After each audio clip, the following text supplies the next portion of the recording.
तो चार मीनार को देखेंगे, तो आपको जरूरत है कि गाड़ी की, तो अगर आप चाहोगे तो मोटरसाइकिल वहां पर आपको किराए पर मिल सकता है।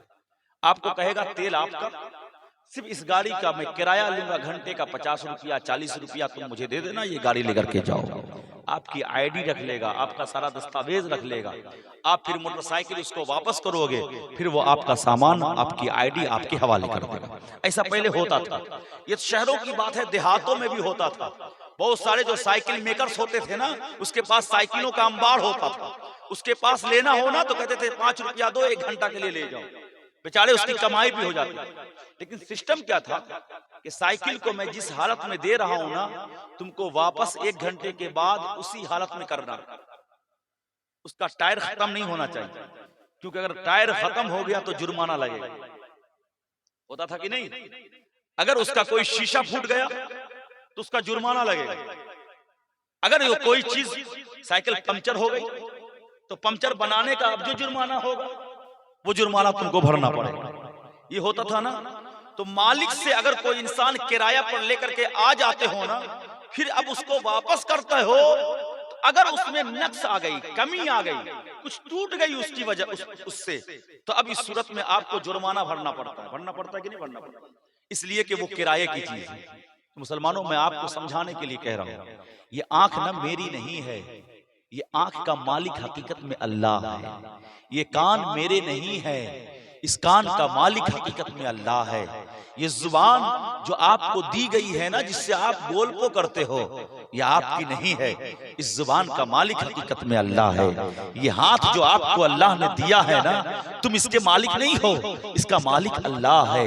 ये पाँव जो है ना, इसका मालिक अल्लाह है। जब मालिक अल्लाह है ना, तो अल्लाह चाहता ये है कि जब बंदा मेरे पास आए ना, तो बंदा मेरे दिए हुए चीज को उसी तरीके से लेकर करके आए जिस तरीके से मैंने उसे दिया है। यानी जब हम बचपन में माँ के गोद में आए थे ना, तो मेरी आंखें गुनाहों से पाक थी, मेरे कान गुनाहों से पाक थे, मेरी जुबान गुनाहों से पाक थी, मेरे हाथ गुनाहों से पाक थे, मेरे पांव गुनाहों से पाक थे। मैंने आंखों से कोई बुरी चीज नहीं देखी थी, मैंने इस जुबान से किसी को गालियां नहीं बकी थी, किसी की चुगली नहीं की थी, किसी की बुराइयां नहीं की थी। ये तो मेरी जुबान पाक थी ना।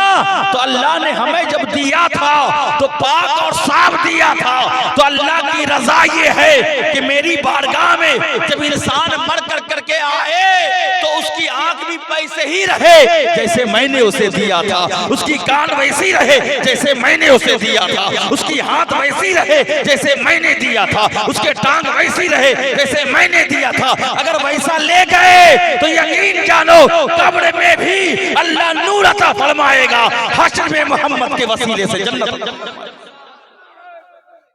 है ना।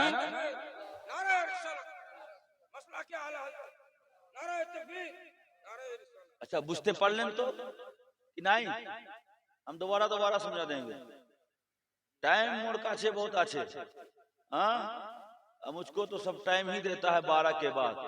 तारीख लिया कमेटी वाला 28 तारीख का और उठाया है 29 तारीख को। बताइए, सबसे बड़ा धोखा यही है।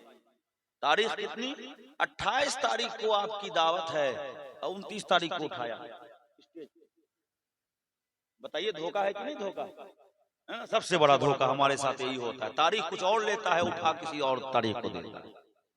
मुसलमानों, ये जुबान है ना, कभी गाली मत बको। ये कान है ना, मैं नौजवानों से कहूंगा, तुम लीड लगा करके गाने सुनते हो, क्या फायदा होता है? अगर कुछ फायदा हो तो हमें भी बता दो ना।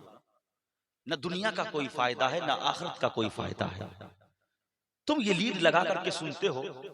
जानते हो, बहुत सारे ऐसे भी इंसान है जो लीड लगाकर रोड पर चलता है ना, तो बेचारा अब तक तो जिंदा है, पीछे से आके गाड़ी ठोक देता है, उसे हॉर्न भी सुनाई नहीं देती।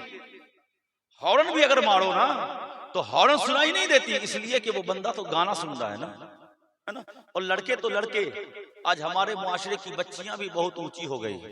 वो समझती है कि मोर मोतुम तो खूबसूरत कोई नहीं, मेरी जैसी कोई नहीं है। तुम अपनी खूबसूरती को अपने पास रखो। अगर आपके अंदर सीरत नहीं है ना, तो आपकी खूबसूरती एक चमार से भी बदतर है। सुन के रखो, गंदी नाली जो है ना, गंदी नाली देखा है, उसका पानी देखा है, जोल कितना गंध आता है। अगर तुम्हारी चमड़ी सफेद हो लेने दो, इसलिए कि अल्लाह और उसका रसूल चमड़ियों को नहीं देखता है, अल्लाह का रसूल देखता है तो सीरतों को देखता है। अगर तुम्हारी सीरतें फातिमातुज़ ज़हरा की सीरतों की तरह हो गई तो यकीन जान लो अल्लाह तुम्हें दुनिया भी देगा, आखिरत भी देगा। ऐसी बच्चियों की शादी होने के बाद ना शादी भी ठीक नहीं, टिकती नहीं है। जेमन कोरबेन तेमन पावेन, है ना। अगर आज तुम रील पर डांस कर रही हो तो कल तुम्हारा बच्चा भी रील पर डांस करेगा, डांस करेगा। तुम अपने बच्चे को फिर कुरान नहीं पढ़ा सकती हो, इसलिए कि तुम्हारी फितरत और तुम्हारी आदत यह है कि तुमने कभी इस्लाम को नहीं पढ़ा है। जो खातीन इस्लाम को पढ़ लेती है ना, उसके बच्चे अगर हुसैन पैदा नहीं होते हैं तो गुलामे हुसैन जरूर पैदा होते हैं, है ना। तो ये कान जो है ना, कान अल्लाह ने तुम्हें किराए पर दिया है, किराए पर।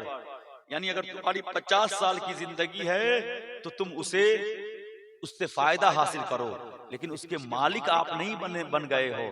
अगर उसमें थोड़ी सी भी खराश पैदा हुई ना तो कल अल्लाह तुमसे उस चीज का हिसाब लेगा। आज बहुत सारे मोहब्बतों में देखते होगे, लड़का या लड़की को देखते ना, थोड़ा सा इधर उधर हो गया, हाथ काट लिया, होता है कि नहीं होता। ये तुम्हारा नहीं है जो ब्लेड लेकर के हाथ काट रही हो, ये हाथ तुम्हारा नहीं है जो ब्लेड लेकर के खून बहा रही हो। ये हाथ अल्लाह की मिल्कियत है, मिल्कियत तुम्हारे पास है तो किराए के तौर पर है। अगर आज तुमने किसी इंसान के लिए अल्लाह की दी हुई चीज को, जिसका मालिक अल्लाह है, उसको नुकसान पहुंचाया तो कल हश्र के मैदान में अल्लाह तुमसे हिसाब लेगा। और अगर हिसाब में फंस गई तो हो न हो तुम्हें उसकी सजा जहन्नम भी मिल सकती है। ये तुम्हारा नहीं है। नहीं कहते फांसी लगा लेंगे, लगा लो, होता है कि नहीं होता। लड़का भी पागल और लड़कियां भी पागल। अबे वो तो हुस्न यूसुफ था, यूसुफ के हुस्न को देख कर करके ना औरतों ने अपनी उंगलियां काट ली।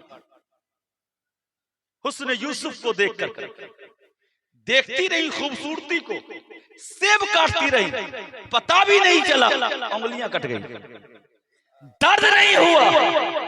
इसलिए कि यहां मोहब्बत थी, मोहब्बत जब मोहब्बत हो जाती है तो जिस्म में तकलीफ हो पता नहीं चलता है। तो हुस्न यूसुफ को देखकर तो उंगलियां कटी थी। मुस्तफा इतने हसीन हैं कि अगर बंदा देख ले तो अपनी गर्दन कटवाने को तैयार हो। ये दुनिया की मोहब्बत में क्या पड़े हो, उंगली कटा करके शहीद में नाम लिखाना चाहते, उंगली कटा करके कहते कि हम शहीद हो गए। उंगली कटाना ये शहीद की अलामत नहीं है, ये सब छोड़ो। फांसी लगाओ, बोलते ना फांसी लगा लेंगे। मेरे पास बहुत सारे ऐसे केस आते हैं, है ना, मुस्कुराओ नहीं। बहुत सारे जवान के बारे में ऐसे केस आते हैं, हमारे पास लोग आते हैं और बोलते हैं, बोलता है फांसी लगा लेंगे। मैं तो कहता हूं उस बाप को उसको फांसी लगाने का मौका नहीं दो, उसको लेटा करके हजरत इब्राहिम वाला नबियाना की तरह, इस्माइल की तरह छुरी फेरो, दबा कर दो। ऐसे बच्चों की जरूरत नहीं है जो कहलाता मुसलमान हो लेकिन उसकी हरकतें जो हो वो इस्लाम के खिलाफ की इंसानों के तरह, वो गैर मुस्लिमों की तरह करता हो। ऐसे बच्चे कबूल नहीं होना चाहिए। जो बच्चे मुस्तफा की शरीयत का गला घोटते हो, हमें तो वो बेटियां कबूल है जो मुस्तफा की सीरत के मुताबिक जिंदगी गुजारती हो, और वो बेटे कबूल है जो मुस्तफा की शरीयत के मुताबिक नहीं। ऐसे बेटे और बेटियां जो शरीयत मुस्तफा का गला घोट रही हो, और नहीं होनी चाहिए ऐसी मोहब्बत जिस मोहब्बत में पूरा खानदान तबाह हो जाता है। अगर मोहब्बत का हकदार कोई है तो मुसलमानों अपने सीनों में मोहब्बत अरबी की मोहब्बत को दाखिल कर लो, मोहम्मद अरबी की मोहब्बत को बसा लो, क्योंकि जिसके दिल में मोहम्मद बसता है हकीकत में अल्लाह का जलवा और उसकी रहमतें उसी दिल पे साया फगन हुआ करता है ना। तो छोड़ दोगे कान में, नहीं लगाना है, ठीक है। अगर सुनना ही है मुसलमानों, नात शरीफ सुनो, अगर तबीयत नहीं लग रही है, वक्त नहीं जा रहा है, तो नात शरीफ सुनो और इस नीयत से सुनो। ये नहीं कि मजा आ रहा है। बहुत लोग नात भी सुनते हैं तो मजा के लिए। अगर मजा के लिए भी नात सुन रहे हो ना, उसमें भी कोई अजर नहीं। नात सुन रहे हो, नियत क्या है? मजा आ रहा। मजा के लिए नात मत सुनो, क्योंकि नात मजा के लिए भी सुनना ये शरीयत का मसला नहीं है, ये जायज नहीं है। अगर तुम्हें नात सुननी हो तो इस नीयत से सुनो कि ये जो पढ़ने वाला पढ़ रहा है ये किसी और की तारीफ नहीं कर रहा है। अगर तारीफ कर रहा है तो मदीने के अहमद मुख्तार। इस नीयत से करो और इस नीयत से सुनो नात कि मुस्तफा के जिक्र को सुनना इबादत है, और इसलिए हम ना सुन रहे हैं कि हम इबादत कर रहे हैं, है ना? तो इस नियत से तो वल अस्र इन्नल इंसान लफी खुस्र, कसम है जमाने की, इन्नल इंसान लफी खुस्र, बेशक इंसान क्या है? खसारे में। बेशक इंसान खसारे में है। इल्लल्लज़ीना आमनू व अमिलुस सालिहात, मगर वो लोग जिन लोगों ने ईमान लाया, यानी जिन लोगों ने ईमान लाया वो लोग खसारे में नहीं है। और कौन लोग? जिन लोगों ने नेक अमल किया। नेक अमल में क्या है? नमाज नेक अमल है, रोजा नेक अमल है, कल से तरावी शुरू है कि नहीं? कल से तरावी शुरू। देखिएगा, अपने बच्चों पर ध्यान दीजिएगा, बाड़ी से कहकर निकलेगा तरावी पढ़ने जा रहे हैं और जाकर के लुच्चे लफंगों के साथ बैठ करके मोबाइल देख रहा होगा पुल पे। वो तरावी पढ़ने नहीं जाएगा। बहुतों ऐसे होंगे, हम जान रहे हैं ना। आपके उत्तर दिनाजपुर से हम बाहर नहीं हैं, लेकिन आपके इस मुआशरे की हालत से हम बाखबर हैं। आपके घर से कह करके निकलेंगे बाबा तरावी पढ़ने जा रहे हैं। तरावी क्या होगा? 2-4 रकत पढ़ेगा, 5 रकत पढ़ेगा, दिल मन उकता जाएगा, भागेगा मस्जिद से बाहर और जाकर करके बस मोबाइल चालू। अरे भैया, रमजान शरीफ का महीना, मजाक मत बनाओ ना।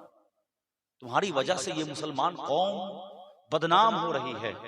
अगर तुम्हें नहीं पढ़ना हो तो घर में रहो, लेकिन उस वक्त में, जिस वक्त में तरावी की नमाज मस्जिदों में हो रही हो, उस वक्त में तो बाहर ना निकलो। कि कम से कम तुम्हारे इर्द गिर्द आसपास अगर गैर मुस्लिम रहते हो तो वो ये कहेंगे कि देखो मुसलमानों की इबादत का महीना आ गया है, मुसलमानों की इबादत चल रही है। कैसा मुसलमान है जो अल्लाह को छोड़ करके ये किसी और चीज में नहीं लगा हुआ है, मोबाइल में लगा हुआ। कौन बदनाम होगा? मुसलमान। इसलिए मुसलमानों, रमजान की अहमियत को अपने दिल में बसाओ। ये रमजान पाक का महीना वो रमजान पाक का महीना है ना, कि जिस रमजान पाक में आप एक नेकी करोगे तो अल्लाह आपको 2 गुना अता फरमाएगा। अल्लाह आपको 2 गुना अता फरमाएगा। अच्छा, नमाज तो पढ़ते हैं, बहुत पढ़ते हैं, बहुत नहीं भी पढ़ते हैं, है ना? नमाज पढ़िए, नमाज, इसलिए कि नमाज अफजलुल इबादा है। अफजलुल इबादा, तमाम इबादतों में सबसे अफजल अगर कोई चीज है ना तो वो क्या है? नमाज है। दूसरी चीज, ये जो रमजान का महीना आ रहा है ना, इस रमजान के महीने में कोशिश कीजिए कि कुरान पाक की तिलावत करें। क्या करें? कुरान पाक की तिलावत करें। तीसरी चीज ये है कि कोशिश कीजिए कि इस रमजानुल मुबारक के महीने में हम ज़कात अदा करें। आज उत्तर दिनाजपुर में बहुत परसेंटेज कम है जो इंसान ज़कात निकालता है। बहुत कम लोग ऐसे हैं जो ज़कात निकालता है।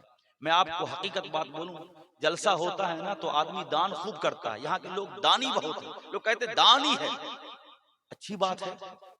बहुत लोगों ने 5,000, 10,000, 2,000 अभी दान किया होगा ना मस्जिद के लिए। किस नियत से किया? अब मैं पूछना चाहता हूं, किस नियत से किया? इसलिए कि मस्जिद बन रही है ना। दान जो आपने 5,000 किया, नियत जरूरी है। अगर ऐसे ही किया है, नफल है, अगर नफल, तो नफल अगर आप करोगे तो सवाब मिलेगा, नहीं करोगे तो कोई सजा नहीं।